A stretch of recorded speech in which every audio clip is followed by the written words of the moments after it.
Welcome to the Future of Education. I'm Michael Horn, particularly excited about today's show because it gets to talk about a passion project of mine, quality outcomes and assuring that we actually know the real data for how learners are doing in their post-secondary programs with an organization that I helped co-found and serve on the board of that was recently acquired by Jobs for the Future, or JFF. And to talk through EQOS and JFF and this new partnership, tremendously excited to welcome to the show today Steve Yadzinski, who's the Senior Innovation Officer at JFF and is currently helping manage the transition and integration of EQOS into JFF and really working to expand EQOS's partnerships and develop sustainable models for the organization that will really have far-reaching impact on learning and workforce systems. And we'll talk more about what that means and how EQOS operates in a moment.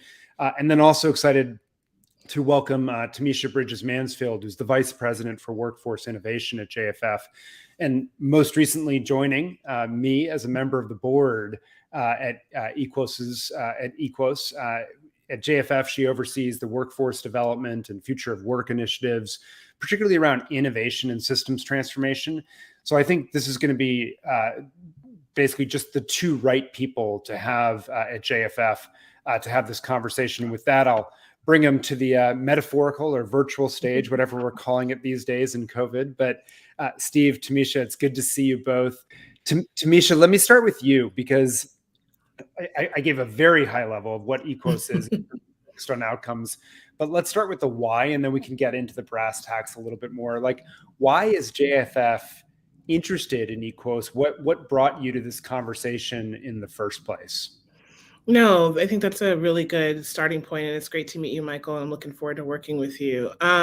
So really, I think the why is like the question that folks are kind of noodling in their heads right now. It's really about JFF really wanting to put a flag down and really looking to be a more powerful catalyst for change rather than merely just a conduit for change, right? And so with this perspective shift, it's really forced us to kind of take a look at, to re-examine what our big picture and organizational strategy is, and really think about how we can drive innovation and impact in the education and workforce system. So, here comes EQOS, and we took a look at it and really came to see that in the 2 years that it has really developed a robust framework to really measure program quality and impact through outcomes as well as really helping to build a respected platform for thought leadership. So it allows us to have some credibility as we talk about the importance of quality in the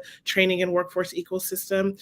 And so with EQOS on board, we really see it as a way for JFF to strengthen our advisory services and practices with states, with higher education networks, with workforce systems, and really pursue a research agenda that is really grounded in quality and outcomes of career pathways with really increased clarity and focus, where we're not trying to like name and define things, but we have something that we know works.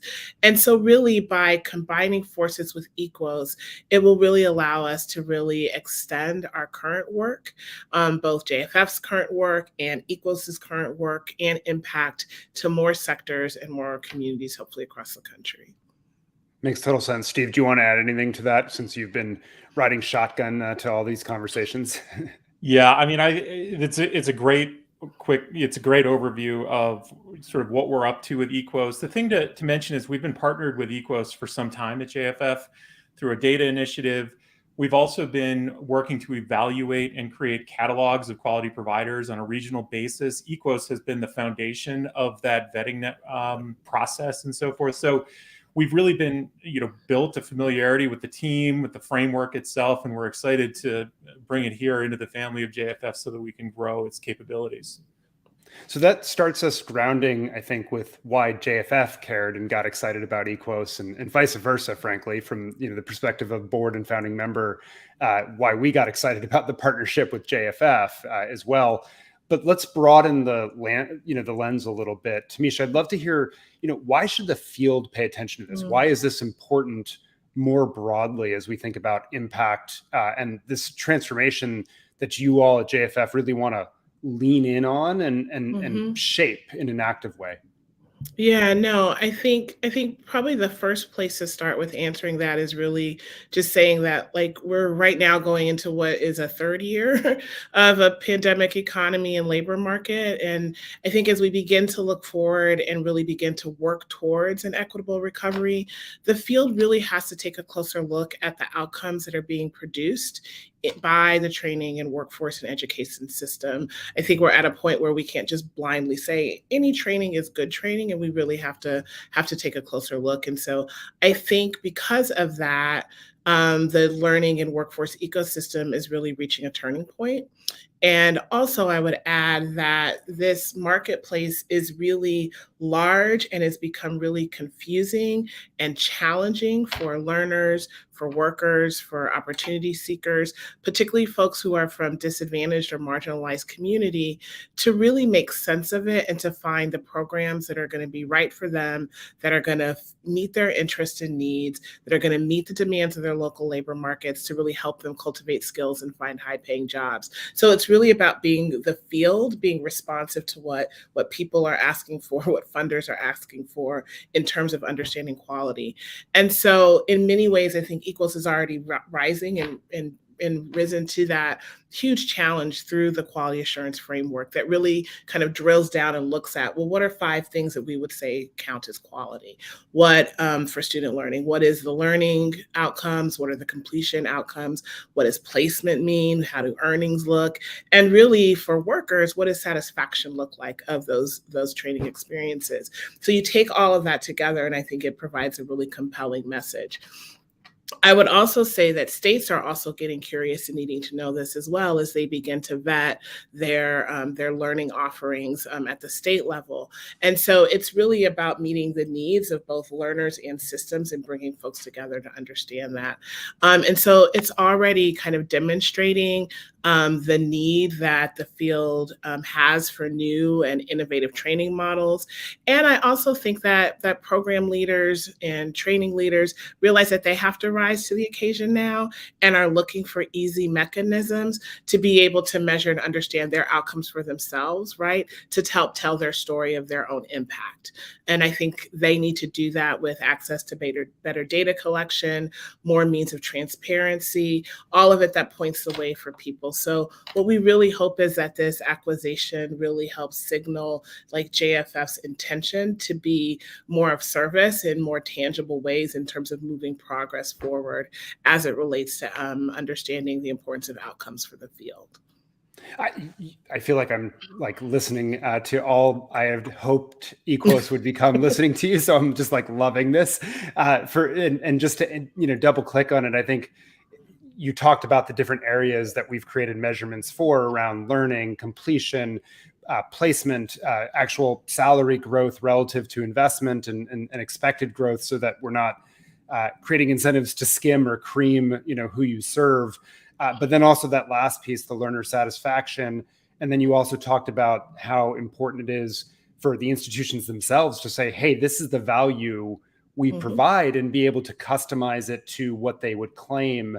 I think both of those pieces are important, because my observation often from a lot of these conversations I have about quality and value in the post-secondary and workforce training spaces is that a lot of times we sort of thrust a definition onto an institution or an expectation of what we think the learner is trying to achieve.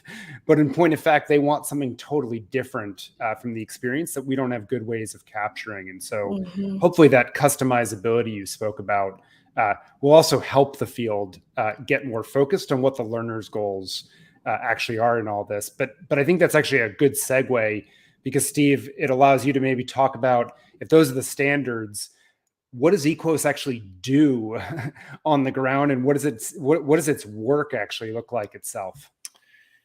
Yeah, it's a fabulous question. So EQOS work to date has been about partnering with state departments of higher education in New Jersey, Indiana as well, Colorado, and really advising partners in those states around best practices, how to aggregate data, how to build data systems. As a matter of fact, I just left a meeting with the New Jersey Department of Higher Education office that will be releasing a report that was built in partnership with EQOS at the end of the month, which details those recommendations. Moving forward, why did JFF bring EQOS here? We're really interested in furthering the practical utilization of this framework. We're really interested in pairing, as Tameshia was talking about, a research agenda with upgrades to the framework. So, for example, we have our 5 elements of the framework. JFF is looking to build equity component to that. One of the key headings that we'll be looking at: how do we understand economic advancement, and what kinds of recommendations might we make to our partners around additional types of information that are important for learner success. So, for example, access to financing options, access to career connection, how effective that is, access to other supports such as childcare or flexible scheduling and so forth. One of the things that is true with the pandemic coming into year 3 is that there are sort of permanent changes here that influence how we're working, but also how we're learning. And to meet those changes, a dynamic range of options are being built and launched, new credentials, and just the complexity of that alone.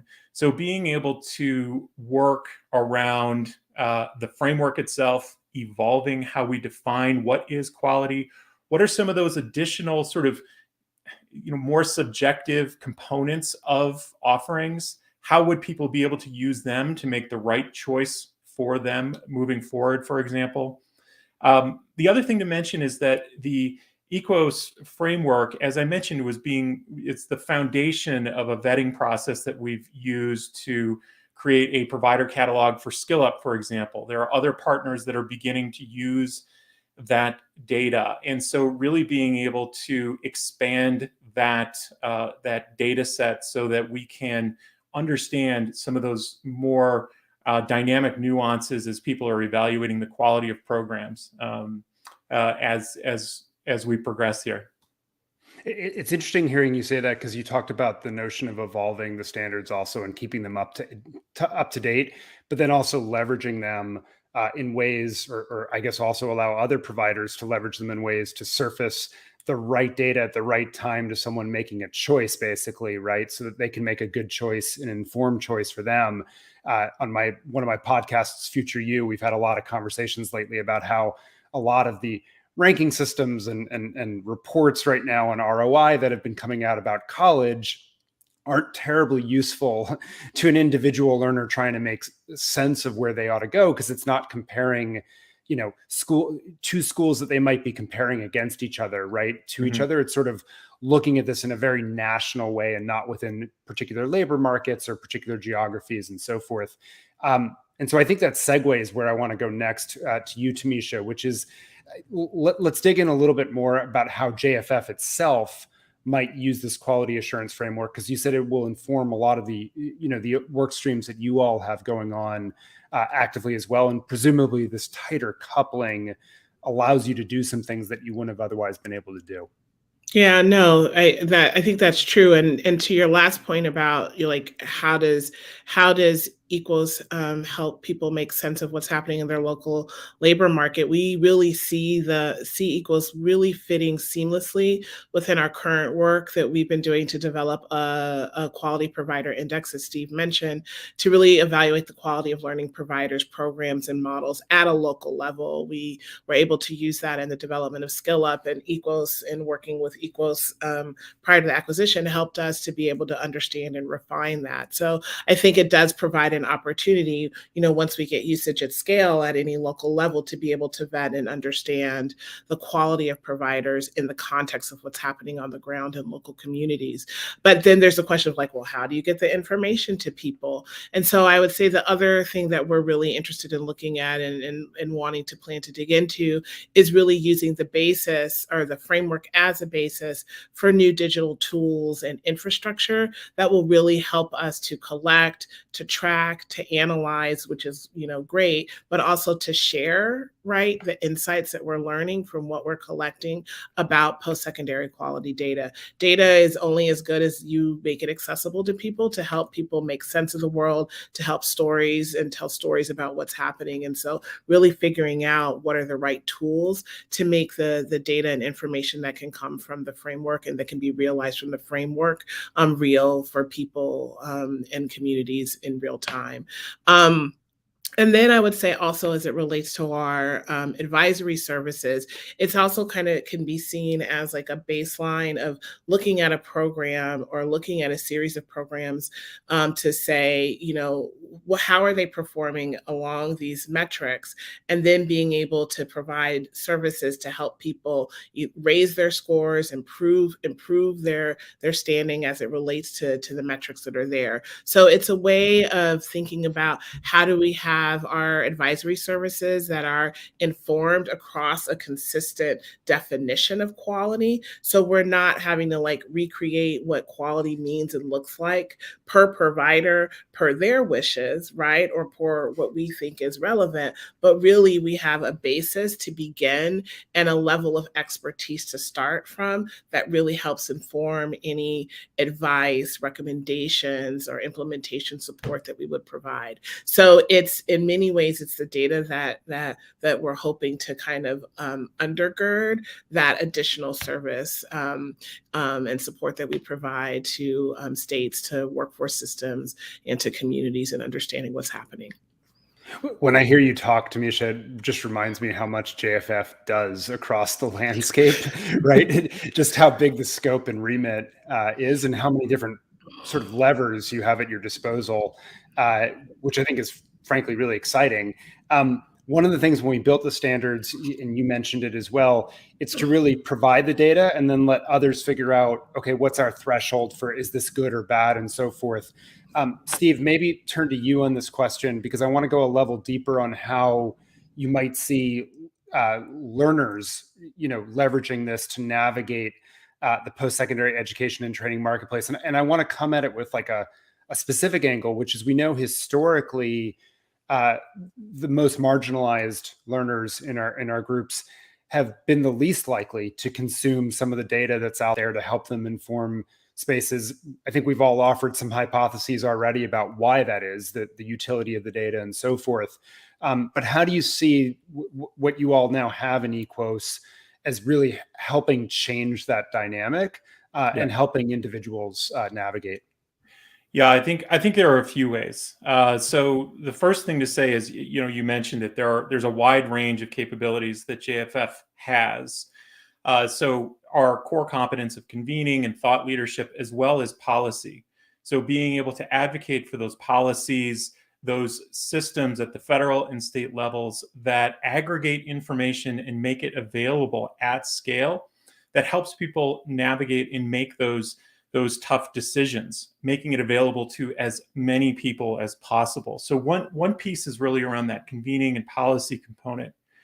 The other thing that we're really interested in is that practical use of some of these standards. So being able to draw the field together around a point of view around what quality looks like today as well as in the future. So being able to account for demand and being able to integrate that into some of the work is just one example of how we might be able to better indicate, this might be a better bet for an individual or versus another option.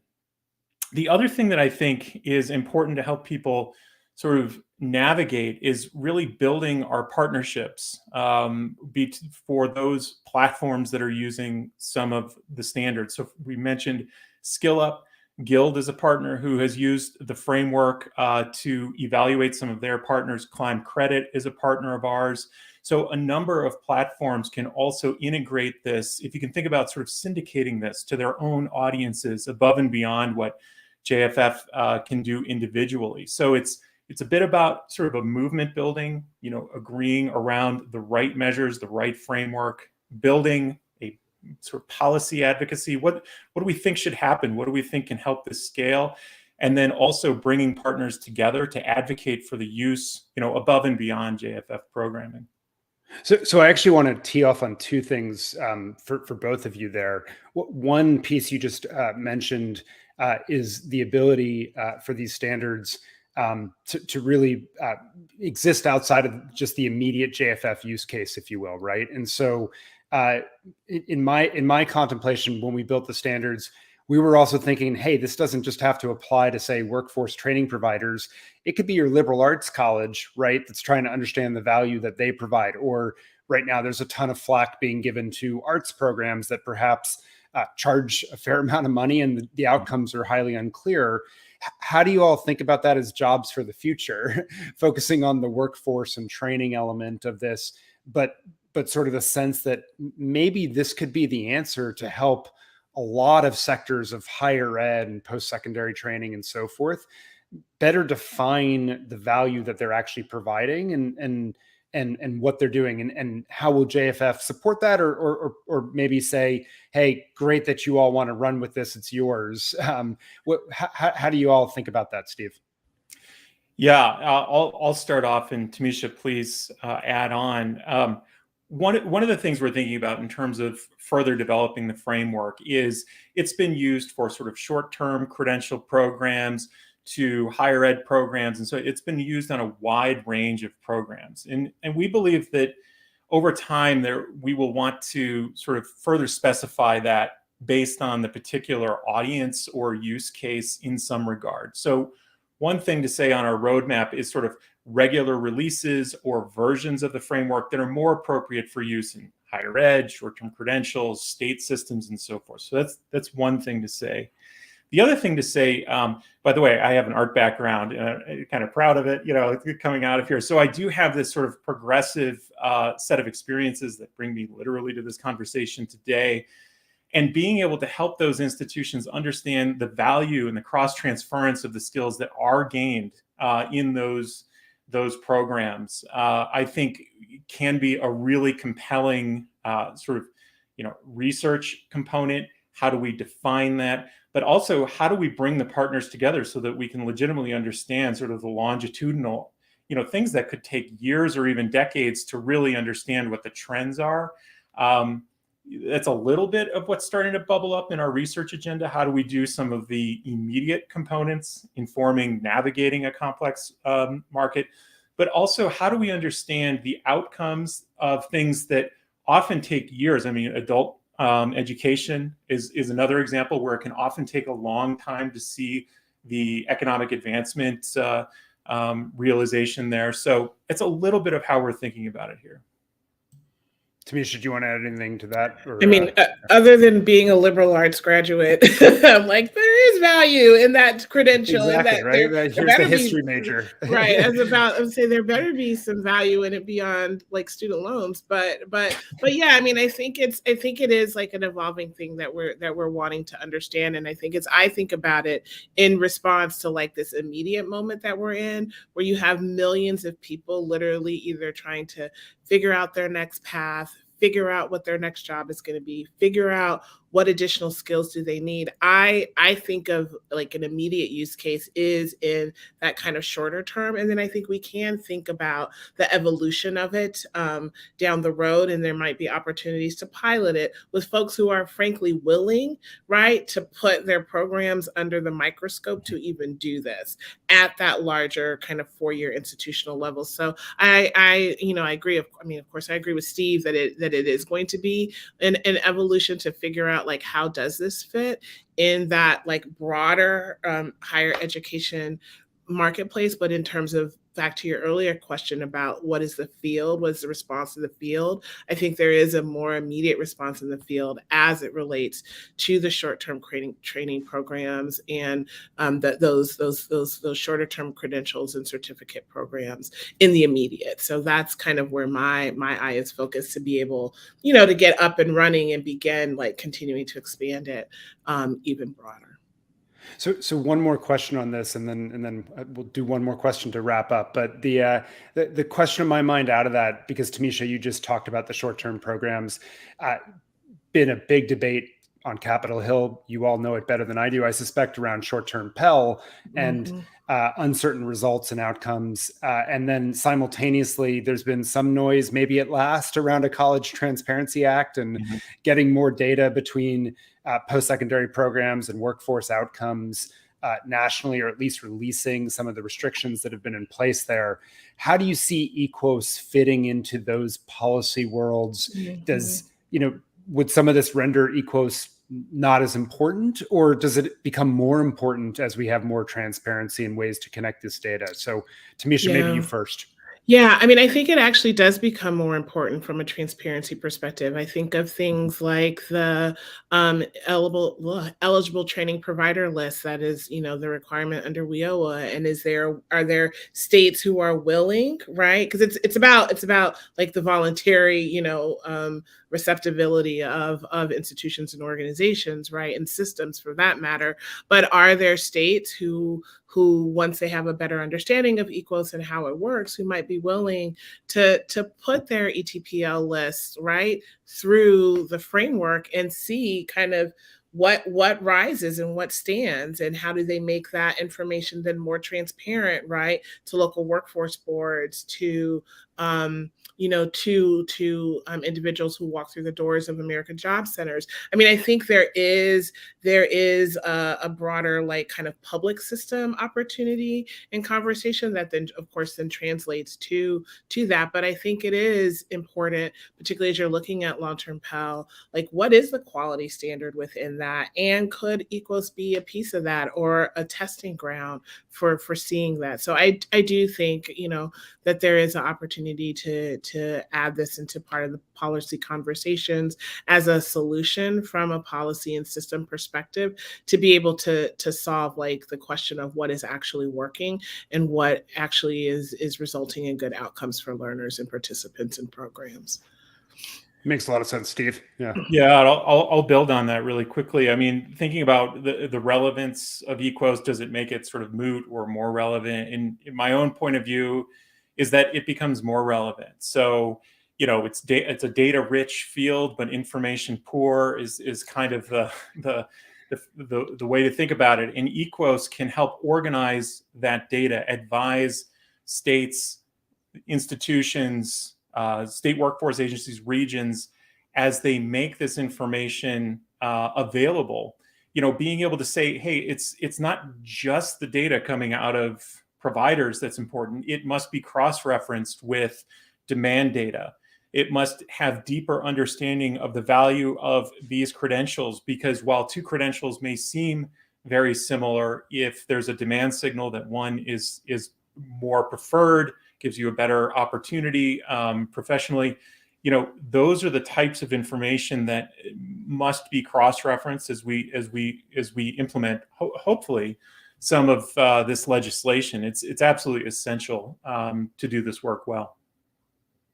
It's interesting hearing you say that also, because I love the dynamic nature of what you're thinking about, right, in terms of responding to local conditions. It's always felt to me that sometimes policymakers want to set a bar, if you will, of it's either good or bad if it's above this. And yet, if we're in a really flush economy, placement rates for all programs might be rising above that minimum bar, but we'd still want to know where the better programs are, right, in that context, to help people find those programs and lift those programs up. So I think that actually brings me into the place where I want to wrap up with both of you, which is focused on equity. And Steve, start with you, but then Tameshia, I'd love you to jump in right afterwards, which is, we've alluded to it a couple times during this conversation, but specifically, how do you see the EQOS acquisition helping JFF drive greater equity in post-secondary education and training?